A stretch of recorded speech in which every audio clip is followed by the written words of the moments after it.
Bom, minha gente, boa noite. Estamos iniciando mais uma aula do nosso curso de jornalismo da Faculdade SATIC, na disciplina de Tópicos Intercomunicacionais 2, o nosso jornalismo esportivo, que tem mais uma vez, meus queridos e minhas queridas, a oportunidade de compartilhar desse microfone aqui do Portal SATIC com um colega jornalista, neste caso uma colega, porque dentro de algo que vocês propuseram em sala de aula, nós vamos hoje trocar algumas ideias aqui sobre o desempenho, o papel, a participação da mulher no jornalismo esportivo. De que ponto ela enfrenta desafios, dificuldades, vantagens, enfim, tudo o que ilustra a presença das mulheres no mundo do jornalismo esportivo, um universo, naturalmente, todos vocês sabem, inicialmente, predominantemente masculino. Eu só encaminho a saudação e, a partir de então, a nossa convidada ouvirá os nossos alunos, que farão a sua identificação, seu nome, enfim, e encaminharão a sua pergunta. Quero cumprimentar a Débora de Oliveira, nossa colega jornalista, que atua na RBS TV Porto Alegre e que já por nós aqui é conhecida em função da sua participação na televisão, em especial identificada com o esporte. Débora, obrigado por por dispor de tempo para que os nossos alunos possam conversar contigo. Boa noite, Débora. Boa noite, Denis. Um abraço para você, um grande colega, fez parte da minha trajetória, da minha história no jornalismo esportivo. Muito legal ter trabalhado contigo. Um beijo para todos os alunos, né, que estão aí se preparando para ingressar nesse mercado de trabalho tão competitivo, tão concorrido, e que sabem o quanto é importante essa base aí tão sólida que é estar no estúdio e vivenciar aí na prática o exercício da nossa profissão fora da sala de aula, mesmo dentro da sala de aula, né, como você está proporcionando para eles. Com certeza. Então agora é a vez, é tudo com vocês, tudo com os alunos. A primeira, fique à vontade. Boa noite, querida. Boa noite, Débora. Meu nome é Giovana Pedroso. E a minha pergunta é a seguinte: para começo de conversa, a gente não poderia iniciar diferente, questionando se você sempre se identificou com o esporte desde pequena, em casa, exemplo do pai, ou se você achou que era um campo promissor e resolveu passar a gostar de esporte de uma hora para outra. Olha, Giovana, eu nunca sonhei em ser jornalista, viu? O meu sonho era sempre trabalhar com esporte. Eu, quando era pequeno, meu pai era jogador de futebol amador, né? E ele sempre me levava junto nos jogos. E eu era companheira dele de todos os domingos, ficava pronta antes que ele. A minha mãe nunca ia, então geralmente quem cuidava de mim nos jogos eram as esposas dos outros jogadores. Quando as esposas não iam, eu ficava sentadinha no banco de reservas. Então eu vivi com ele, né, esse mundo do esporte, do futebol. E eu sempre pratiquei esporte. Eu fiz ginástica olímpica, eu joguei vôlei até os 17 anos eu joguei vôlei, daí eu parei de crescer, tive que parar de jogar, né? Mas eu sempre vivi coisas ligadas ao esporte. Aí eu pensei em fazer faculdade de educação física, daí o meu técnico do vôlei não deixou, disse que ganhava muito pouco, que ele não ia deixar eu fazer isso com a minha carreira. Aí eu pensei em fazer fisioterapia, porque daí eu poderia tratar os atletas, né? E aí, na sala de aula, eu era muito tagarela no colégio, assim, no ensino médio. E aí as professoras começaram a usar, né, a minha tagarelice a favor da escola. E eu comecei a apresentar os eventos do colégio, festival de talentos, feiras de países e tal. E aí eu descobri, quem sabe no jornalismo eu posso continuar com o esporte, já que eu estou gostando de fazer essas coisas aqui no colégio. E foi aí que eu liguei. Eu quis ser jornalista para ficar perto do esporte. Não era um sonho de infância, trabalhar na televisão, trabalhar no rádio. O sonho sempre foi estar perto do futebol, do esporte em si, que é o que eu consigo fazer até hoje. Certo, Débora. Meu nome é Camila e eu quero saber se você enfrentou muito preconceito por ser uma mulher atuando na área de esporte. Camila, eu enfrentei, mas sabe que eu nunca me dei muito conta disso. Por quê? Como eu cresci no mundo do futebol, para mim era tudo muito natural, era a minha vida desde que eu era pequena. Eu não estava nem aí que era um ambiente masculino, eu nunca me dei conta de que não tinham meninas, que não tinham mulheres trabalhando. Eu queria, porque era uma realidade da minha vida desde quando eu era pequena, e eu fui atrás disso.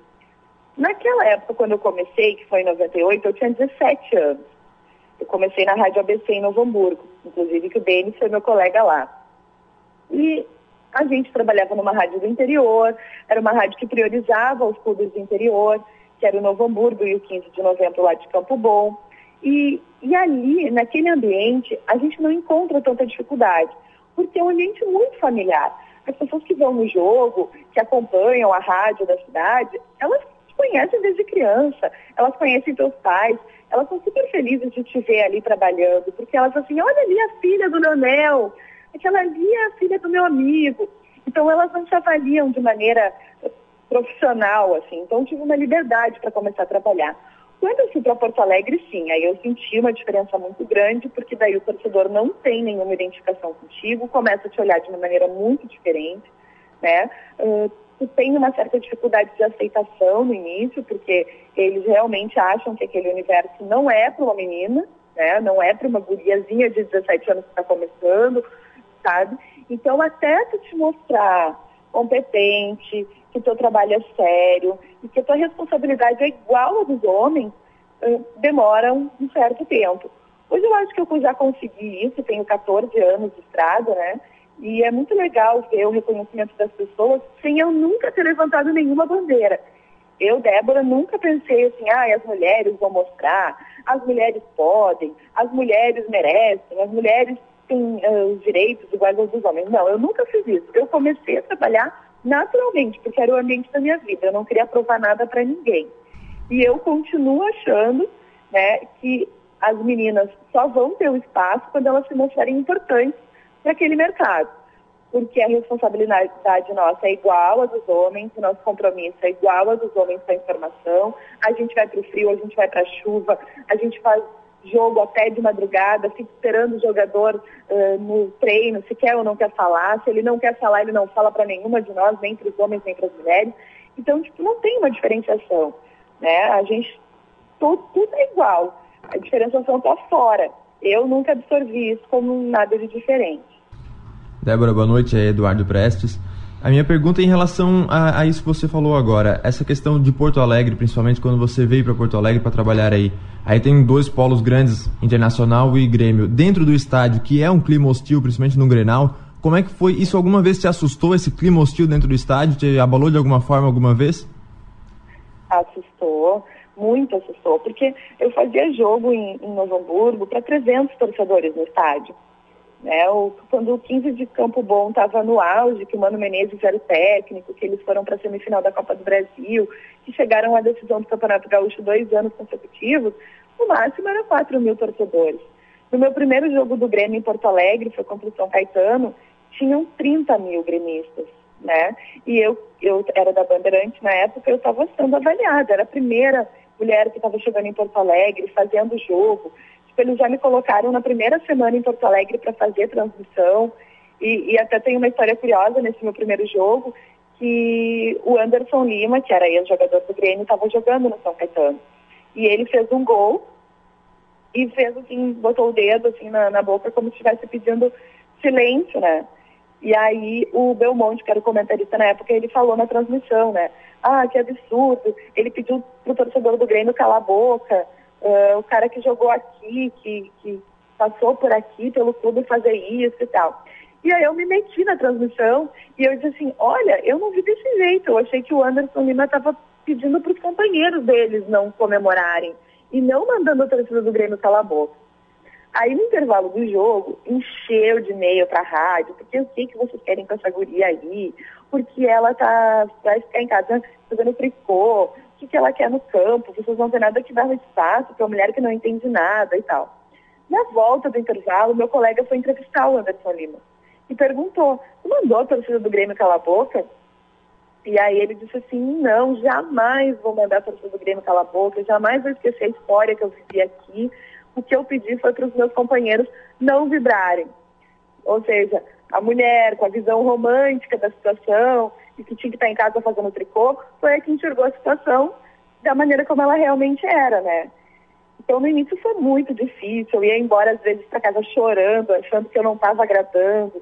Eu sempre me preocupei muito com a opinião dos outros. Hoje eu já consigo administrar, porque a gente tem pessoas que elas têm o prazer, né, de através das redes sociais, através dos e-mails, ou seja, criticar duramente, né? E naquela época eu não estava preparada para isso, eu tinha muita dificuldade, eu achava que eu estava sendo um horror. Eu não conseguia diferenciar que ele que era um apaixonado e que se eu falasse qualquer coisa contra o time dele, ele ia me odiar de qualquer jeito. Então foi muito difícil no início, mas hoje, eu, graças a Deus, eu tenho um carinho muito grande nas duas torcidas. Eu, assim, posso ir livremente nos dois estádios, que o torcedor sempre me trata muito bem. E, então eu acho que eu consegui tirar de letra essa dificuldade do início. Boa noite, Débora. Meu nome é Richard De Luca. Eu não sei se você já chegou a trabalhar com outra área do jornalismo, mas deve ter colegas, mulheres que trabalham. Eu queria saber de ti se você acha que o esporte é uma área mais difícil de trabalhar com jornalismo para as mulheres, ou se tem alguma outra área que você acha que deve ser mais difícil de trabalhar. Eu já trabalhei com outras áreas, inclusive quando eu era da Rádio ABC. Eu comecei lá no esporte, sempre fiz esporte, mas na Rádio do Interior tu acaba fazendo tudo, né? Tem eleições, tu faz eleições, tem uma enchente, tu vai pra rua e faz a enchente e tal. Eu acho que é a área mais difícil ainda para as mulheres, é a área do jornalismo esportivo. Porque embora eu não seja uma pessoa que dê bola para o preconceito, ainda existe, né? Se tiver 2 meninos esperando uma vaga e uma menina, eles vão preferir um dos guris, certo? Eu acho que o que é mais difícil? A gente lida com a paixão das pessoas, né? A gente vê que as pessoas muitas vezes em casa não sabem o que está acontecendo com o irmão no quarto do lado, não sabe o que o vizinho está passando, não sabe o que na rua dele está acontecendo, mas com o time deles eles sabem tudo, né? O time deles é a coisa mais íntima que o torcedor, que o telespectador, que o ouvinte, que o internauta tem na vida dele. Então a gente sempre tem que estar além da notícia. E eu vejo que ainda muitas meninas querem ser jornalista esportiva porque elas gostam do Neymar. Aí elas acham ele lindo. Daí elas querem ser jornalista esportiva para entrevistar o Neymar. Eu já ouvi muitas meninas virem me falar, sabe? O meu sonho é ser tu, porque tu tá lá pertinho do Pato. E eu também quero estar pertinho do Pato. E quando é muito mais do que isso, né? Tu tem uma responsabilidade muito grande, ao mesmo tempo que tu informa, tu tem que entreter as pessoas, o domingo delas de folga é o domingo que tu tá no jogo, trazendo para elas aquela alegria da semana com o time deles e ao mesmo tempo informando com aquilo que ele ainda não sabe. Então isso exige muito de cada um de nós, a responsabilidade é muito grande. Quanto mais as meninas forem se preparando para isso, mais espaço o mercado vai ter para elas.